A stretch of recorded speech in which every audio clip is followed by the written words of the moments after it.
नीरज कुमार। आइए आज की क्लास में आप लोगों का स्वागत है और आज शुरू करते हैं अपना प्यारा सा चैप्टर जिसका नाम है ग्रेविटेशन।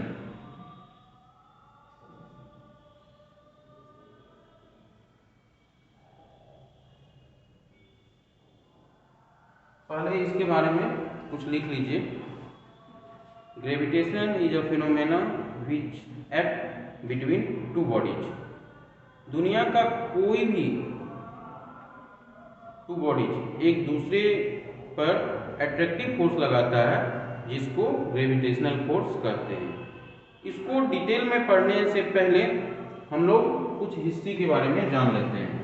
तो इसमें सबसे पहले एक थ्योरी आई जिसका नाम था जियोसेंट्रिक। जियो का मतलब होता है अर्थ, यानी कि all planets and sun revolve around earth. इसके बाद आए कोपरनिकस।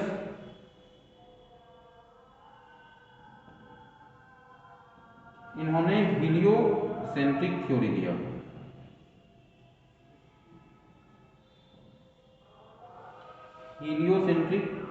हीलियो का मतलब सन से है, सन में हीलियम गैस होती है। इसमें इन्होंने कहा all planets including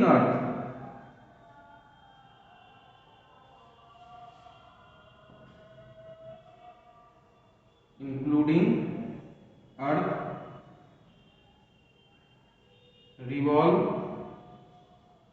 around sun, और इन्होंने इनको गलत करार दिया। कोपरनिकस को उस समय के बहुत बड़े ही साइंटिस्ट थे गैलीलियो, इन्होंने सपोर्ट किया। Galileo supported Copernicus.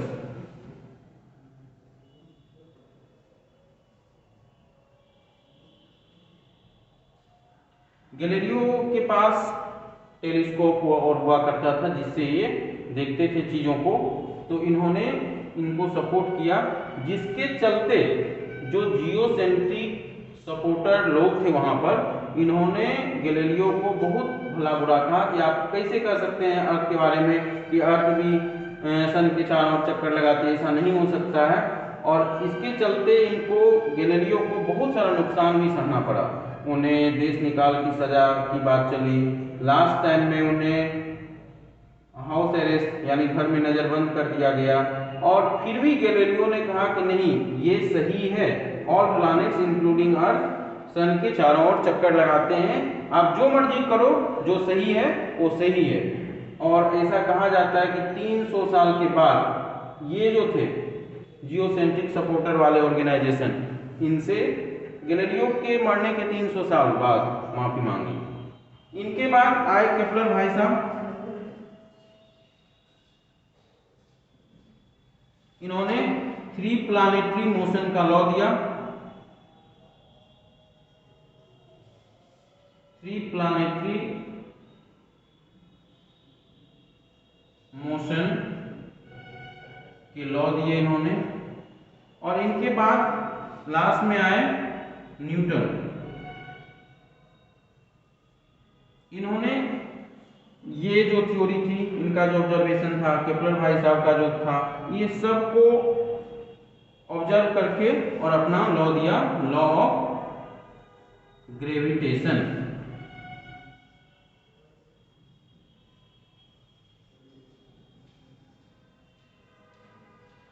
Law of gravitation is a phenomena which act between any two objects। इसमें देखिए, जैसे ये पेन है या मार्कर, मैं हूं यहां पर, तो मार्कर के पास, मार्कर और हम दोनों के बीच में भी जो ग्रेविटेशन का इंटरेक्शन हो रहा है, यानी कि ये भी फोर्स लगा रहा है मेरे ऊपर, मैं भी लगा रहा हूँ। तो एक बात आती है कि हम दोनों चिपक क्यों नहीं जाते हैं। तो इसका रीजन ये है कि इस पे भी अर्थ ग्रेविटेशनल फोर्स लगाती है और मेरे ऊपर भी लगाती है, और वो बहुत बड़ा फोर्स है जिसके कारण हम नहीं चिपक पाते हैं। आप एक एग्जाम्पल से इसको ऐसे समझ सकते हैं कि कोई बच्चा है,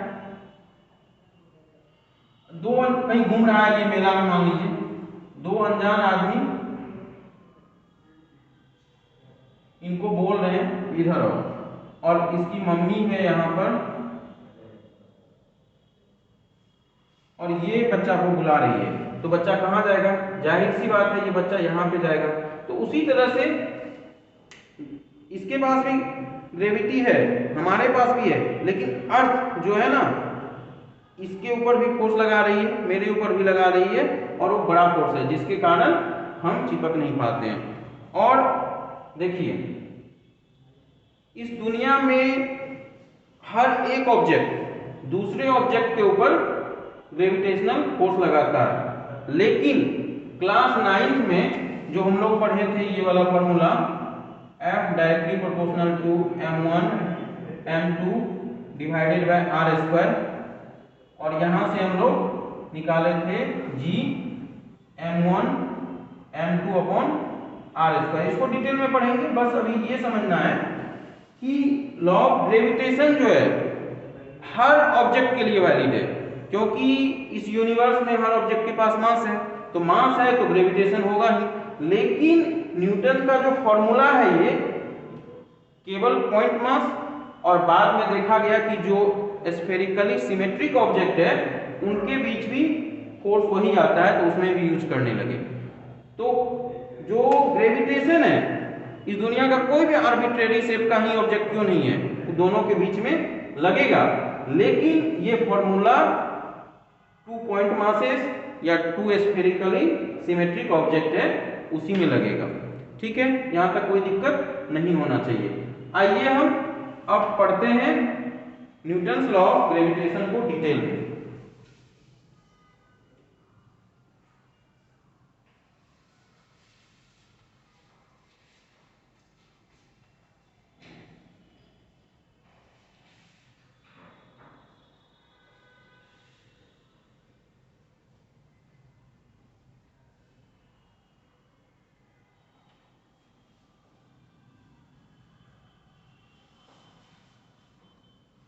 न्यूटन्स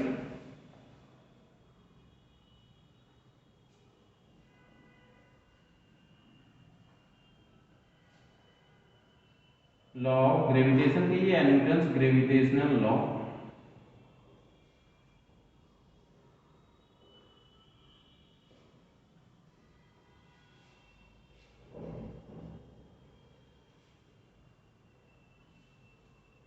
देखिए, इसमें इन्होंने क्या कहा कि द ग्रेविटेशनल फोर्स, सबसे पहले हम लोग स्टेटमेंट लिख लेते हैं। The gravitational force between 2 point masses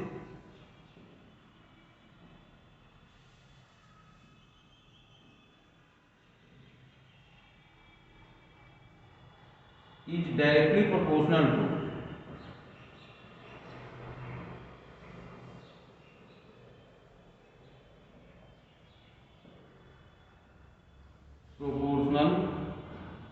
to the product of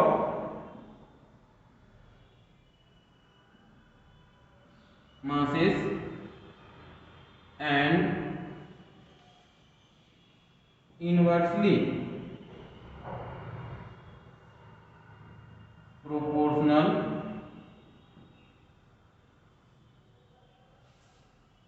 to the square of distance between them। देखिए, डायग्राम से अच्छे से समझिएगा। 2 पॉइंट मासेस है, दोनों के बीच में डिस्टेंस है r, इसका मास m1, इसका मास m2। तो ये जो फोर्स लगेगा ना, एक तो सेंटर से लगता है, ऊपर से जो दोनों मासेस को जो लाइन ज्वाइन कर रही है उसी के अलोंग लगेगा। इसमें एक लाइन हम और लिख सकते हैं, it always acts along the line joining both the masses,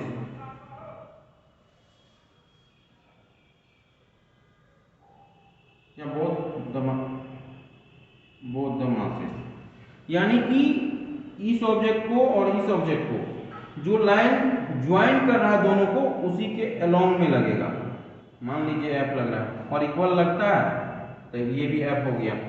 तो जो ये एफ है वो डायरेक्टली प्रोपोर्शनल, यहाँ पर लिखा हुआ है directly proportional to the product of masses, inversely proportional square of distance के। इन दोनों को क्लब करेंगे तो यहां से आ गया F directly proportional m1 m2 और r स्क्वायर नीचे में आ गया। अब देखिए इस साइन को, प्रोपोर्शनलिटी के साइन को हटाएंगे तो यहां पर एक कांस्टेंट आएगा g,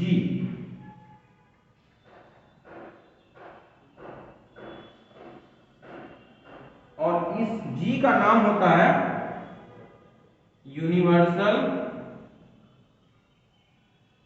ग्रेविटेशनल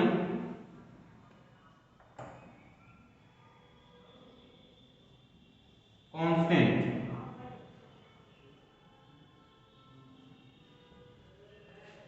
और इसका वैल्यू होता है 6.67 into 10 to the power -11। Unit देखिए, यूनिट इसका हम ऐसे निकाल सकते हैं, g इज इक्वल टू क्या हो जाएगा f इंटू आर स्क्वायर, नीचे में m1 और m2 डिवाइड हो जाएगा m1 m2। तो इसका unit newton metre square, kg into kg square. तो न्यूटन मीटर स्क्वायर पर kg स्क्वायर। ध्यान दें ये SI यूनिट में है, ये वैल्यू ये SI यूनिट में है। अब इसका डायमेंशन ये भी इंपॉर्टेंट होता है और ये हम लोग पढ़ चुके हैं कहां पर, यूनिट एंड डायमेंशन वाले चैप्टर में, तो वहां से आप देख लीजिएगा। और इसका कई बार पूछा गया है, ये इंपॉर्टेंट है, ये जरूर देख लेना।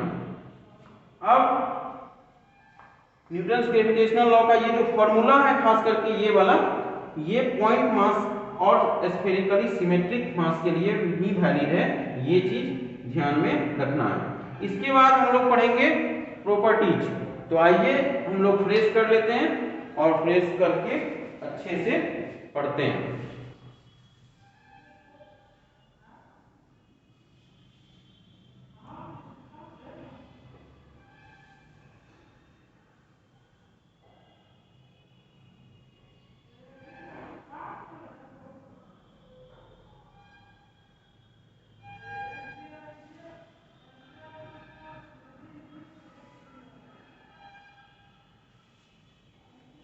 लिखिए नेक्स्ट, प्रॉपर्टीज ऑफ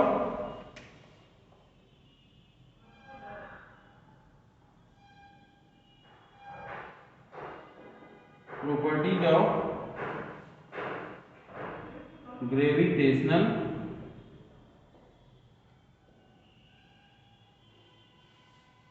फोर्स।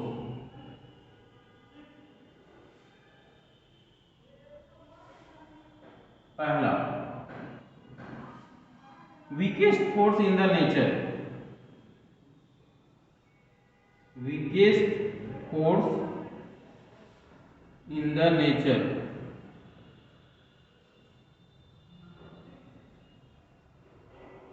चार फंडामेंटल फोर्स है, gravitational force, electrostatic, strong nuclear, weak nuclear. उसमें सबसे वीकेस्ट फोर्स ये है। but most dominating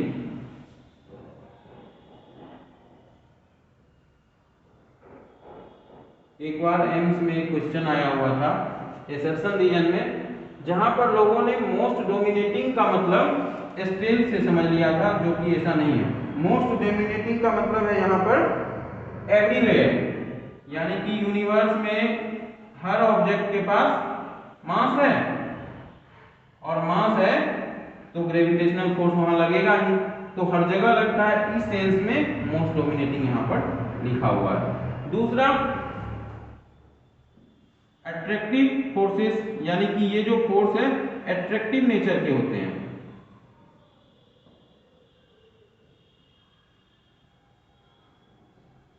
ठीक है। तीसरा, ये ना वैलिड होता है, वैलिड फॉर पॉइंट मासेस।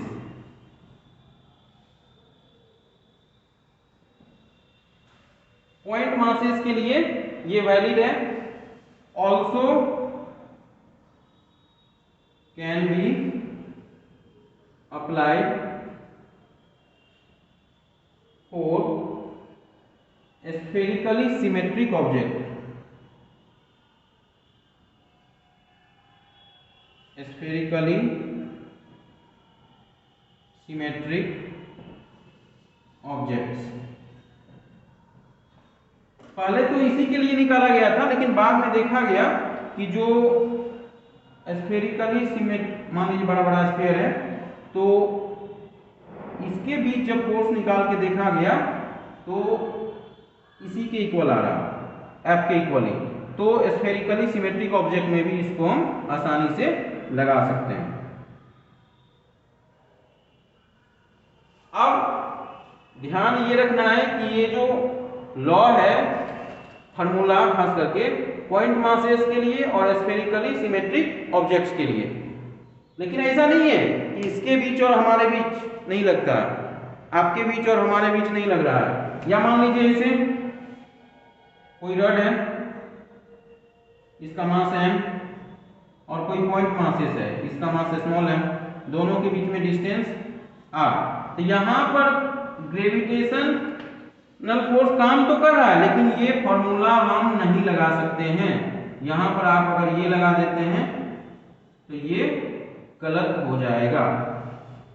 इसको हम पॉइंट मासेस में तोड़ के इंटीग्रेशन के हेल्प से निकाल सकते हैं। तो ये चीज ध्यान रखना है कि जो फॉर्मूला है केवल पॉइंट मासेस के लिए और स्फेरिकली सिमेट्रिक ऑब्जेक्ट्स के लिए, बाकी नहीं कर सकते उस फॉर्मूला से, इंटीग्रेशन का हेल्प लेना पड़ता है।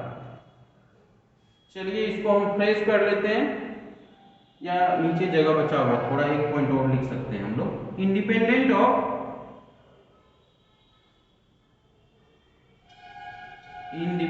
Of medium between the masses, यानी कि दोनों मास के बीच में जो मीडियम है ना, उससे ये फोर्स इंडिपेंडेंट होता है। चाहे वो वैक्यूम में हो, एयर में हो, दोनों के बीच में मिल्क हो, ऑयल हो, केरोसिन, कुछ भी है तो फोर्स बराबर ही होगा। ये चीज ध्यान रखना है। चलिए इसको इरेज करके हम लोग नेक्स्ट पॉइंट पढ़ते हैं।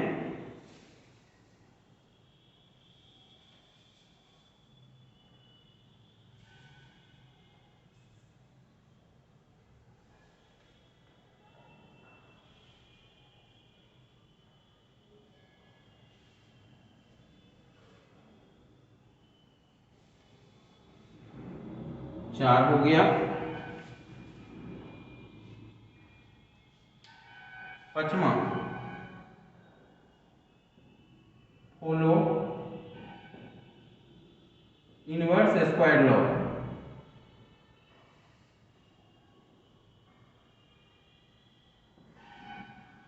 Inverse square law.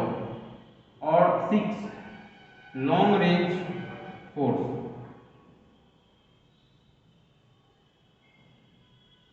Long range force. Forces, ये दोनों एक दूसरे से मिला हुआ, मैं समझा रहा हूं। देखिए F डिस्टेंस का जो स्क्वायर है उसके इनवर्सली प्रोपोर्शनल हो गया। तो देखिए फोर्स कब जीरो होगा, जब R टेंड्स टू इंफिनिटी, यानी कि ये फोर्स बहुत दूर तक लगता है। ऐसा नहीं कि 5 मीटर के डिस्टेंस पे रखे तो लग रहा है, 100 मीटर 400 पे रखे तो नहीं लगेगा, ऐसा नहीं। हाँ, कम होगा जरूर फोर्स, इसमें कोई दो मत नहीं है, लेकिन काफी दूर तक लगता है, इसीलिए लॉन्ग रेंज फोर्सेस, लंबी रेस का घोड़ा। नेक्स्ट 7 सेंट्रल फोर्स है। सेंट्रल फोर्स यानी कि सेंटर टू सेंटर ये काम करता है।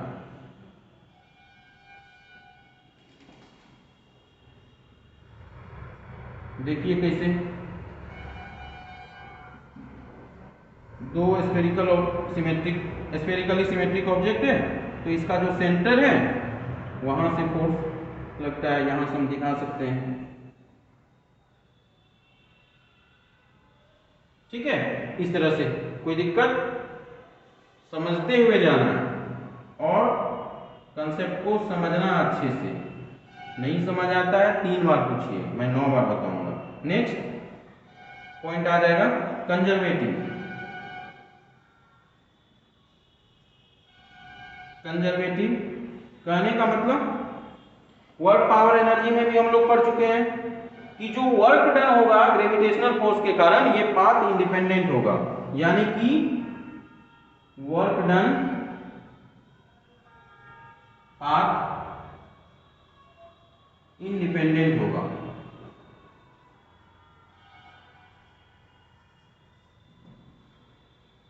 ठीक है, यहां तक कोई दिक्कत नहीं।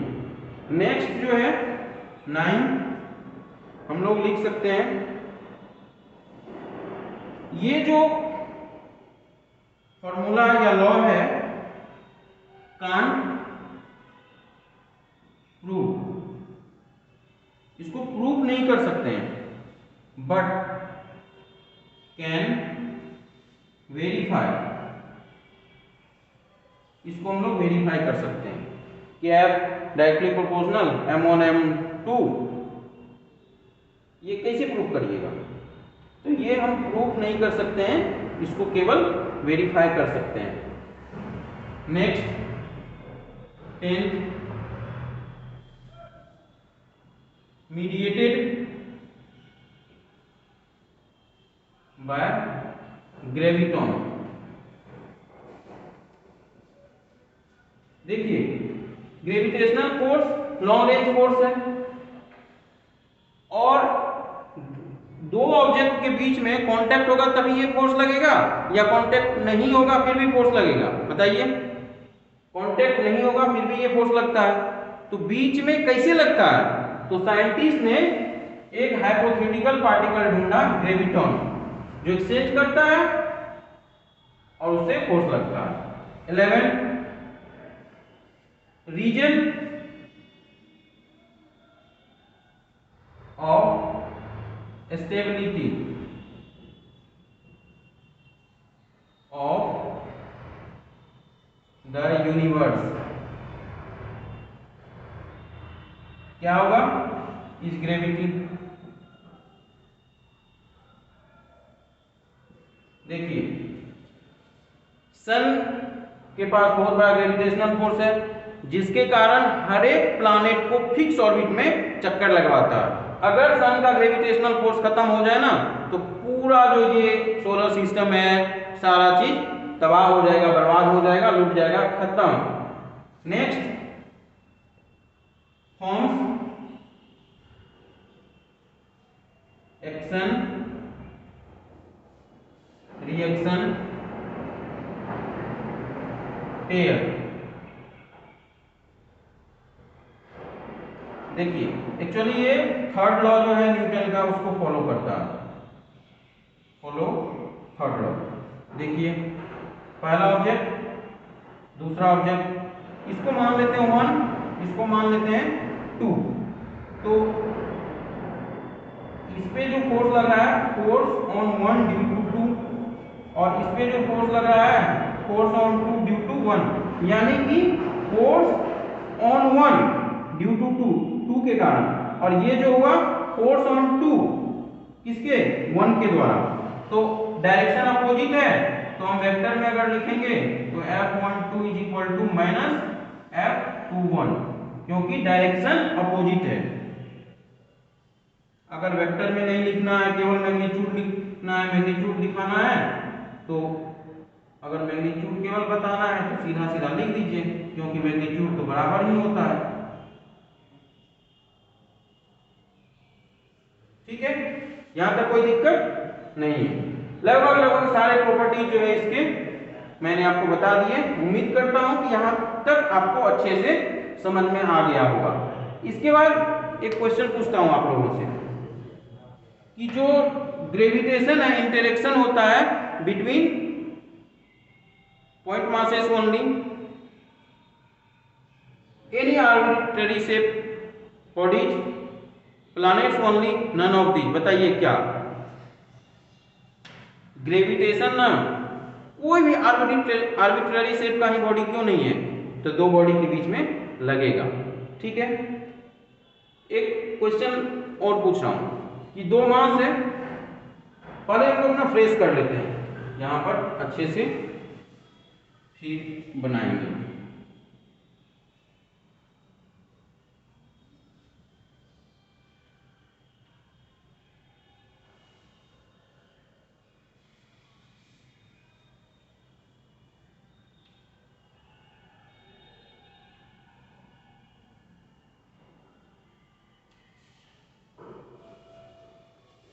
देखिए,